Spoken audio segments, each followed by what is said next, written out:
Good morning बच्चों। आज की वर्कशीट नंबर 78 है। तिथि है 27/1/2021। विषय है हिंदी। पाठ है रीढ़ की हड्डी।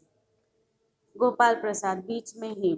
जैसे कि हमने देखा था, इसका एक भाग हम पहले देख चुके थे कि एक घर है जहाँ पे एक लड़की को देखने के लिए मतलब एक लड़का और उसके पिताजी आते हैं।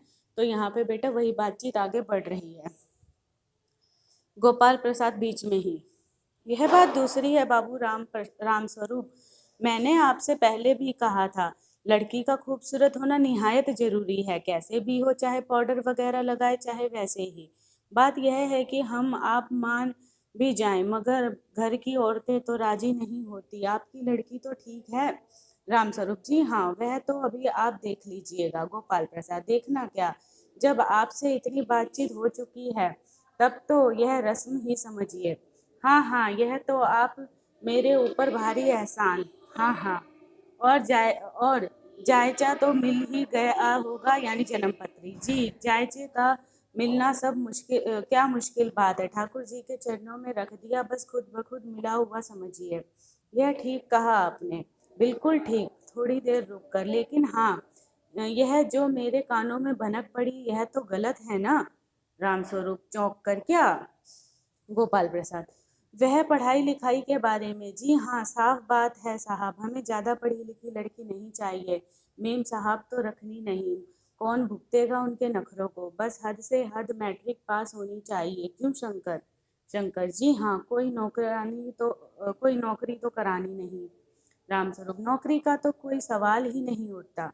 गोपाल प्रसाद, और क्या साहब, देखिए, कुछ लोग मुझसे कहते हैं कि जब आपने आपने अपने लड़के को बीए एमए तक पढ़ाया, तब उसकी बहुएं भी ग्रेजुएट लीजिए। भला पूछिए इन अक्ल के ठेकेदारों से कि क्या लड़कों की पढ़ाई और लड़कियों की पढ़ाई एक बात है?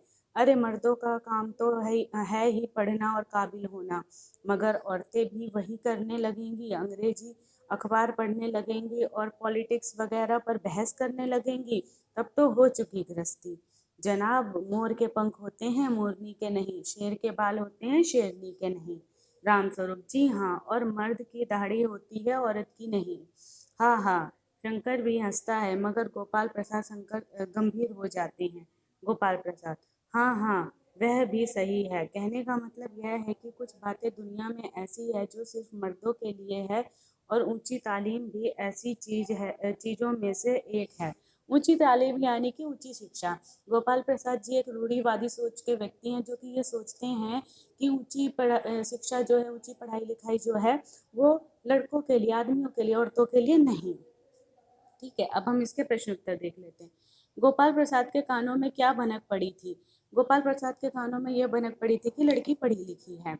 इस गद्यांश में लड़के लड़कियों में क्या भेद किया गया है? क्या हमें लड़के लड़कियों में भेद करना चाहिए? इस गद्यांश में लड़के लड़कियों में यह भेद किया गया है कि ऐसा कहा गया है कि ऊंची जो पढ़ाई लिखाई है, उच्च तालीम है, जो वो लड़कों के लिए है, लड़कियों के लिए नहीं है। हमें ऐसा भेदभाव नहीं करना चाहिए समाज में, क्योंकि लड़का लड़की सभी बराबर होते हैं। अब तक किए गए पाठ के आधार पर गोपाल प्रसाद की चारित्रिक विशेषता बताइए। जैसा कि अभी बताया बेटा मैंने, गोपाल प्रसाद जी जो हैं वो रूढ़िवादी परंपरागत सोच के व्यक्ति हैं, जो कि ये मानते हैं कि औरतों का काम घर गृहस्थी संभालना है, पढ़ाई लिखाई करके अच्छी तालीम हासिल करना उनका अधिकार नहीं है। रामस्वरूप गोपाल प्रसाद का एहसान क्यों मानते हैं? रामस्वरूप गोपाल प्रसाद का एहसान इसलिए मानते हैं क्योंकि गोपाल प्रसाद जी ने उनकी लड़की को पसंद कर लिया।